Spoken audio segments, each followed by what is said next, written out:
ஐயா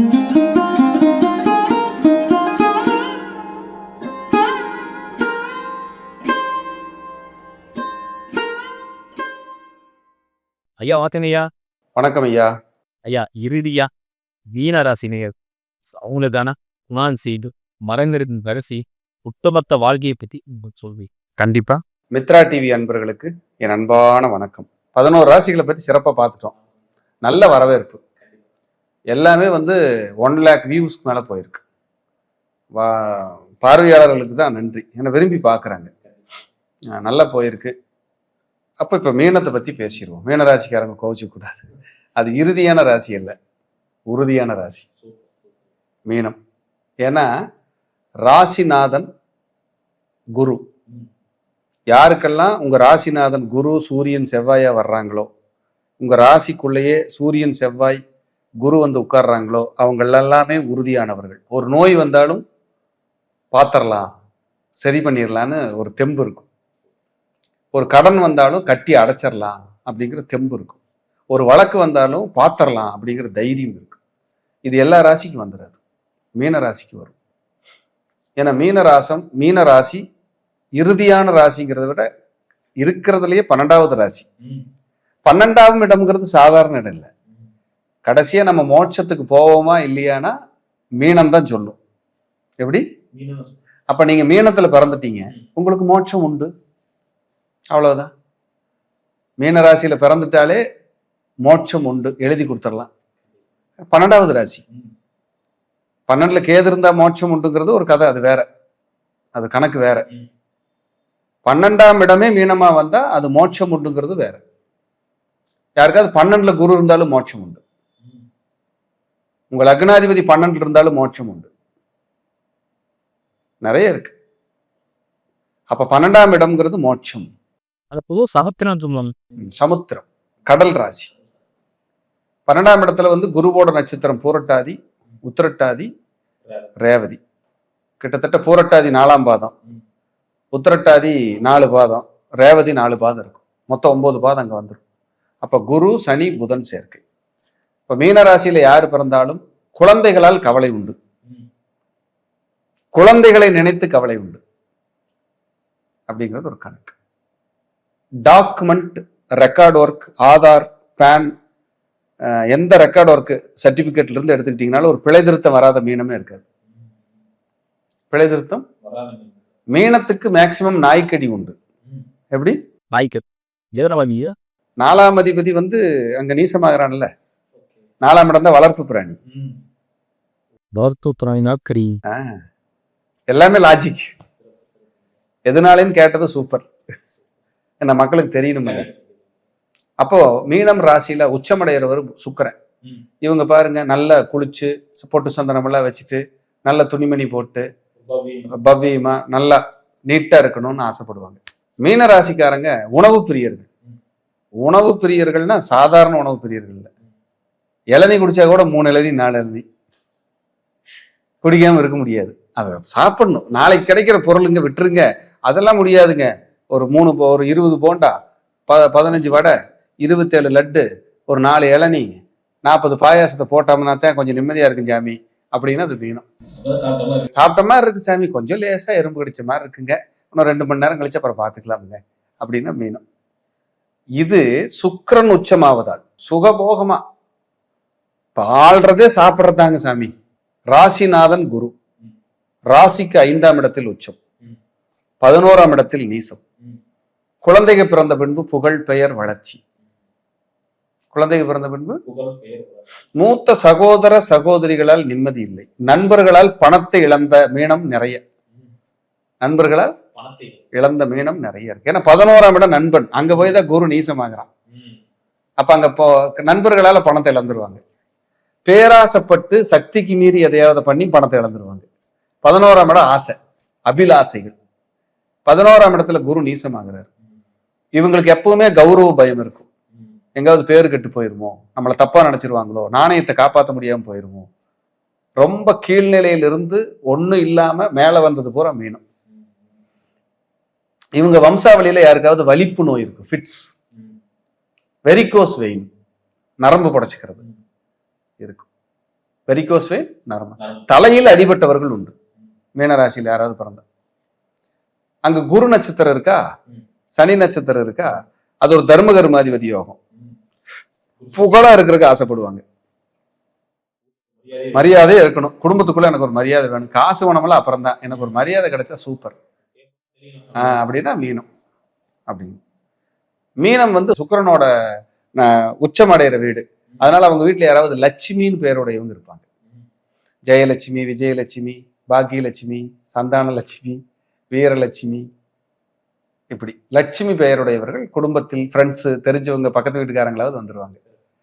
ஆமா, குரு சனி அங்க சேர்ந்துருக்கிறதுனால கோபாலன், சீனிவாசன், பெருமாள், நாராயணன், கோவிந்தராஜ், ஜெயராமன், அதே போல தாமோதரன், இந்த பேருடையவங்க இருப்பாங்க. இது வந்து சனி குரு சேர்க்கைக்கு. இது வந்து நெல்லை கே வசந்தன் ஐயாவோட கான்செப்ட். என்கேவி சிஸ்டம் இருக்குல்ல, அதுல பேர் எடுத்தது அவங்க தான். பேர்களை எப்படி எடுத்து சொல்லணும்னு சொல்லி கொடுத்தது அவங்க தான். ஏன்னா இந்த பெருமை அவங்கள தான் சார். எனக்கு இதை பத்தி தெரியாது, நம்ம கண்டுபிடிக்கலைங்க, எல்லாம் அவங்க சொல்லி கொடுத்தது. அப்போ இந்த இடத்துல என்கேவி ஐயாவை நினைக்கிறேன் பாருங்க. அப்ப குரு சனி சேர்ந்திருக்கிறதுனால அது மீனம் வந்து மீனாட்சி வீடு. குரு சனி சேர்ந்தா சுந்தரர், சுந்தரமூர்த்தி. அப்போ நீங்க எப்பவுமே மதுரை மீனாட்சி வழிபாடு பண்ண பண்ண உங்க கஷ்டம் பூரா கரைஞ்சு போயிடும். கஷ்டம் பூரா எஸ். குரு உரைச்சுவீங்கய்யா. இப்போ தனுசும் குரு விடுதீங்க, மீனமும் குரு விடுதும். இந்த 9ஆம் ஸ்தானமும் 12ஆம் ஸ்தானம் சொல்ல வருது ஐயா. 12 மோட்சம், 9 பெயர் புகழ். நீ வாழ்ந்து முடிச்சது கடைசிக்கு எங்க போவ? மோட்சத்துக்கு தான் போவ. அதைத்தான் அது குரு வீடு சொல்லுது. தனுசு வந்து கோயமுத்தூர் வடக்கு, கோயமுத்தூர் பொதுவா, சத்தியமங்கலம், ஈரோடு, பண்ணாரி, இதெல்லாம் தனுசு.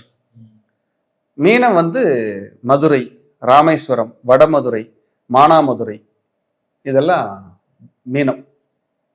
ஒவ்வொரு 12 ராசி கட்டத்தையும் ஊரா பிரிச்சிருக்காங்க. இல்லை 12ஆம் வீடா பூவாமே தேர்ந்தெடுத்து போட்டுருக்காங்கன்னா ஏதோ சுவாரஸ்யமான விஷயம். 12வது வீடு குருங்க. அது குரு நட்சத்திரமே அங்க இருக்குது, புரட்டாதி இருக்கு.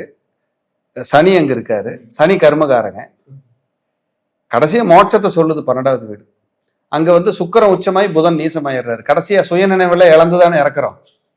சந்தோஷமா ஹாப்பியா இருக்கிறோம். அப்புறம் எமன் வந்துட்டாரு, வாங்க எமனே அப்படின்னா இறக்க போறோம் இல்லையே.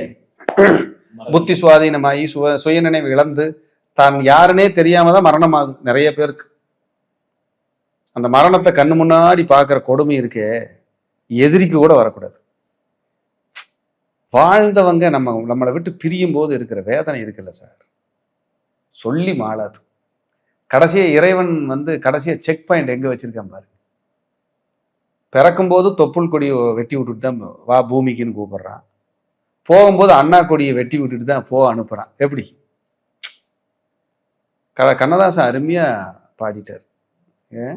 வீடு வரை உறவு, வீதி வரை மனைவி, காடு வரை பிள்ளை, கடைசி வரை யாரும். கடைசி வரைக்கும் யாரும் இல்லை. முன்னோர்கள் வந்து நம்ம குடும்பத்தை பத்தி சந்தோஷப்படுற விஷயமே என்னன்னா, ஒரு விசேஷம் நோம்பி நொடினா எல்லாரும் வந்து தலைவாழல போட்டு சாப்பாடு செஞ்சு ஒற்றுமையை உட்காந்து அண்ணன் தம்பி தங்கச்சி இந்த குடும்பம் எல்லாம் ஒன்றா உட்காந்து சாப்பிடணுங்கிறது அவங்களோட ஆசை. அதனால தான் அவங்க நினைவு நாள் அன்னைக்கு எல்லாத்தையும் கூப்பிட்டு சோறு போடுறோம். நம்ம அவங்க நினைச்சதுக்கு அந்த எண்ணத்துக்கு உணர்வுகளுக்கு கொடுக்குற மரியாதை தான் அந்த திதி தர்ப்பணமே. எப்படி பாருங்க, அதுதான் தமிழரோட பண்பாடு. எந்த ஒரு விஷயத்தை நம்ம தமிழர்கள் செஞ்சாங்கன்னா அதுல 1000 அர்த்தம் இருக்கும், 1000 அர்த்தம் இருக்கும். வாசப்படியில் மஞ்சள் தடவுறாங்கன்னா சும்மா இல்லை, வேப்பலையை சொருகி வைக்கிறாங்கன்னா சும்மா இல்லை, மா இலை தோரணம் கட்டுறாங்கன்னா சும்மா இல்லை, வாழை இலையை கட்டி ஒரு விசேஷத்துக்கு வைக்கிறாங்க, பச்சை பந்தல் போடுறாங்கன்னா சும்மா இல்லை. எல்லாத்துக்கும் ஒரு காரணம் இருக்கு. அங்க கிரகமும் உள்ள வந்துடும். அப்போ ராசியாதிபதி குரு 5ல் உச்சம். அப்போ ஆன்மீகம் தான் இவங்க உயிர், குழந்தைங்க தான் இவங்க உலகம், குழந்தைகளுக்காக வாழ்ந்துக்கிட்டே இருப்பாங்க. இதுல எப்பவுமே 2வது குழந்தை, ரெண்டாவது குழந்தையோட வாழ்க்கையில ஒரு கசப்பு இருந்துகிட்டே இருக்கும். இந்த மீனராசியில பிறந்தா இல்ல 2வது குழந்தையே எங்களுக்கு இல்லை சார், ரொம்ப லேட்டா கிடைச்சதுன்னு சொல்லுவாங்க. 2வது குழந்தைக்கு ஹெல்த் இஷ்யூஸ்ன்னு சொல்லுவாங்க. இவங்களுக்கு 2ஆம் இடமான செவ்வாய் வீடு மேசத்துல தான் சனி நீசமாகிறாரு. அப்ப பல்லு பிரச்சனை, கண் பிரச்சனை, தூக்கமின்மை, மன அமைதி கெடுறது, மருந்து மாத்திரை எடுத்துக்கிற மாதிரியான அமைப்பு. அப்ப 3ஆம் இடமான சுக்கிரன் வந்து முயற்சி ஸ்தானாதிபதி, அவரே ராசியில் இருக்காரு. அப்ப இவங்க எல்லாமே சுய முயற்சியால் முன்னேறியவர்கள், வளர்ச்சி அடைந்தவர்கள்.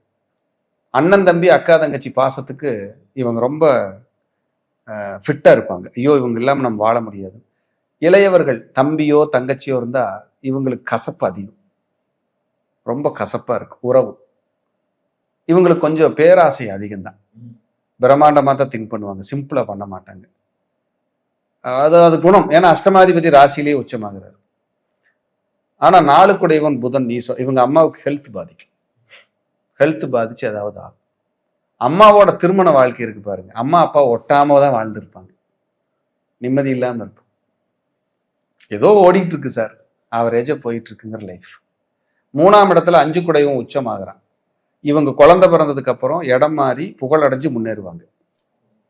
3, 5, 9 தொடர்பு. அதே போல 3, 5, 9 தொடர்பு. இவங்களுக்கு எங்க வீடு அமைஞ்சாலும் கோயில் பக்கத்துல வீடு அமையும். இல்ல ஸ்ட்ரீட் பேரு நாராயணா ஸ்ட்ரீட், பிள்ளையார் ஸ்ட்ரீட்னு வந்துடும். பக்கத்துல ஆன்மீகவாதிகள் குடியிருப்பாங்க, யோகா சென்டர் இருக்கும், பள்ளிக்கூடம், டியூஷன் சென்டர், ஜோதிடரா கூட இருக்கலாம். இதெல்லாம் பக்கத்துல வந்துடும். 5ஆம் இடம் இல்லையா, 5 வந்தா 3ல உச்சமாகறான். நேரா 9ஆம் இடத்தை பார்க்கறான் சந்திரன். 5, 3, 9. இவங்க குடும்பத்துல அரசு பணியில் இருந்தவங்க, அரசியல்வாதிகள், அரசாங்க வேலை பார்த்தவங்க கூட இருப்பாங்க.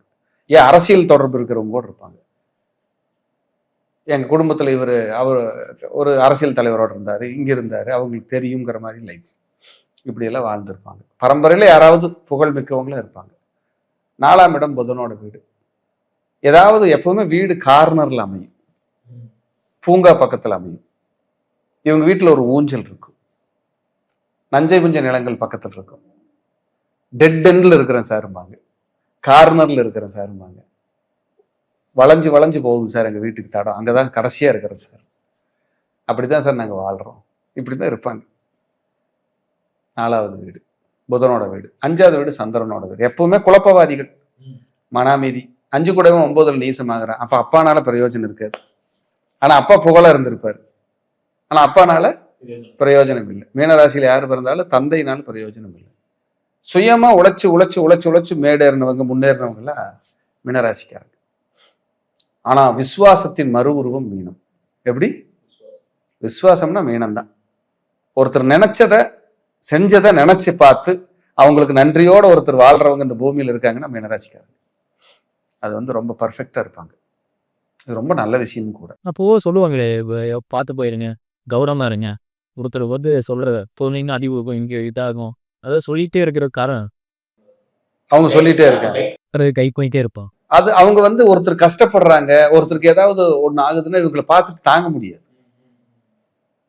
அவங்களுக்கே பிரச்சனைனா தாங்கிக்குவாங்க, கூட இருக்கிறவங்களுக்கு ஒண்ணுன்னா அவங்களால தாங்க முடியாது. ஒன்றும் இல்லை, குழந்தைக்கு உடம்பு சரியில்லைன்னா 4 நாளைக்கு தூங்க மாட்டாங்க, அம்மாவுக்கு உடம்பு சரியில்லைன்னா 10 நாளைக்கு தூங்க மாட்டாங்க. அப்படி 6வது வீடு சூரியனோட வீடு. அரசியல் அரசாங்கத்தை எதிர்ப்பு பகையாக்கி ஒரு கவுன்சிலரே இருக்கிறாரு, சண்டை போட்டு பகை பண்ணிக்க கூடாது.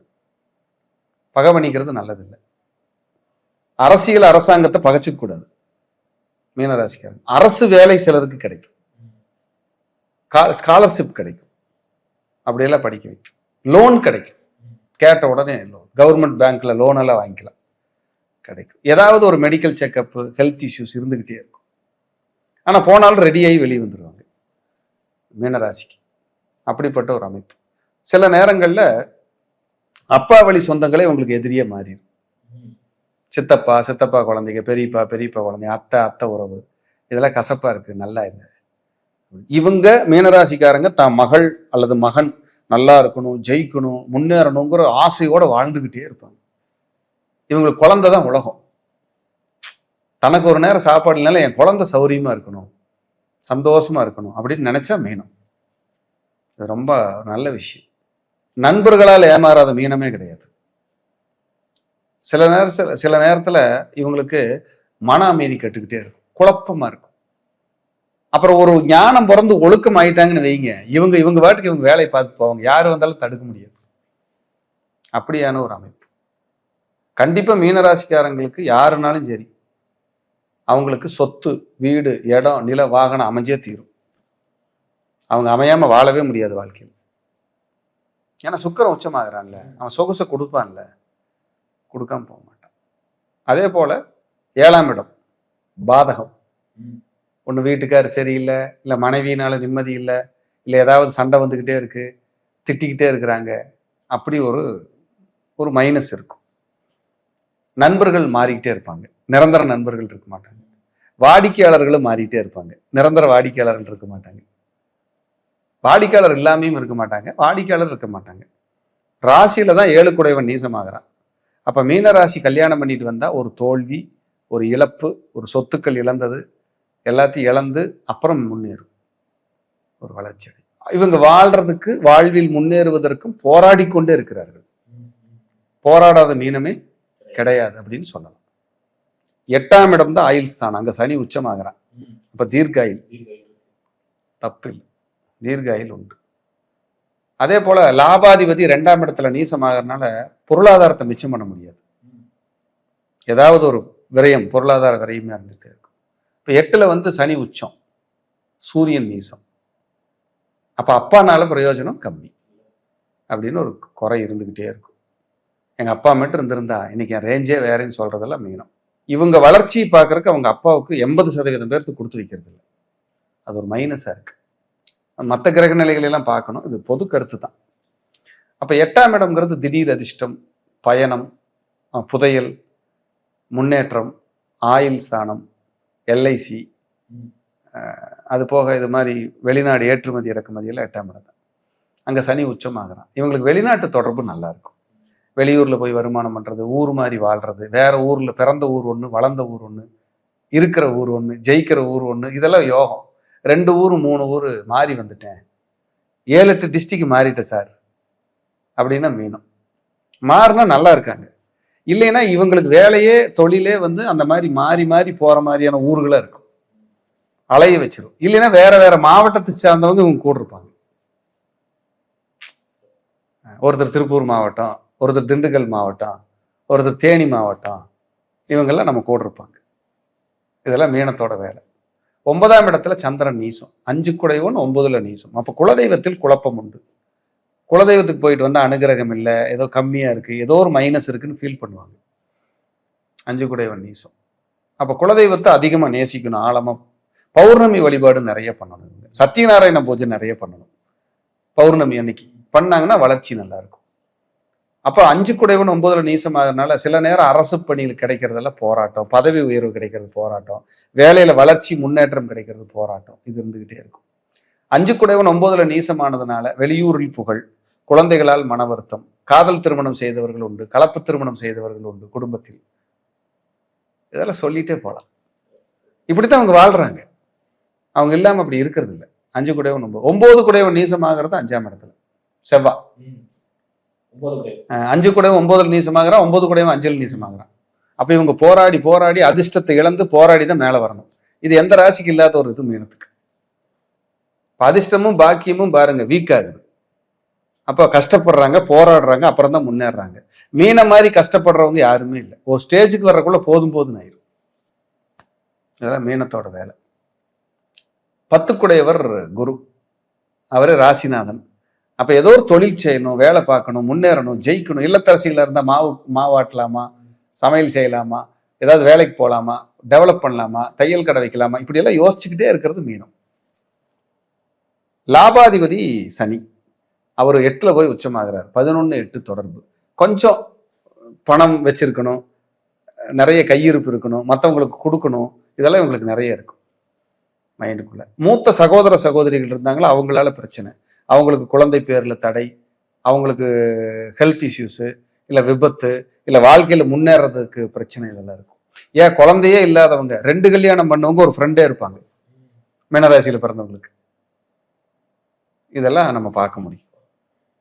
12 குடையவர் மீனம் சனி, 12 குடையவரே சனி. அப்ப நல்லா தூங்குவாங்க சார். படுத்தா தூங்கணும்னு நினைச்சிட்டாங்கன்னா இவங்கள மாதிரி தூங்க முடியாது சார். பார்த்து தண்ணி ஊற்றி எழுப்பணும். 12 குடையவனே சனி ஆயிடுறான். கொஞ்சம் சோம்பேறித்தனமும் கூடவே இருக்கு. பைல்ஸ் கம்ப்ளைண்ட் வரும், யூரினரி தொந்தரவு வரும், வயிறு பிரச்சனை வரும். இதெல்லாம் பார்த்துருக்கோம். இதெல்லாம் ஒட்டு மொத்தம் மீனத்துக்கு சிம்பிளா பேசியிருக்கிறோம். இப்ப பேசுனது சிம்பிளா சொல்ற விஷயம் இதுதான். ஆமா, இவ்வளவு விஷயம் சிம்பிளா சொல்லியிருக்கிறோம். இன்னும் நிறைய இருக்கு மீனத்துக்கு. இந்த மீன நாம யோசிக்கிறதா அப்பால் பைசின்னு யோசி. இறந்ததுக்கு அப்புறம் என்ன? பிரபஞ்சம்னா அதான் கடைசி மோட்சஸ்தானம் இல்லையா? செத்து இங்க சொர்க்கமா நரகமா? நரகத்துல நீ எப்படி ஆடிக்கிட்டு இருப்பாங்க? அதெல்லாம் நம்ம யோசிச்சுக்கிட்டு இருக்கிறது மீனம். இப்ப மீனம்ங்கிறது ஒரு யுனிக் ராசி, நல்ல ராசி. மீனாட்சியை பிடியுங்கள். மீனம் மின்னுகின்ற மீனமாக வாழ வாழ்த்துக்கள். நன்றி. வாழ்க வளர்க.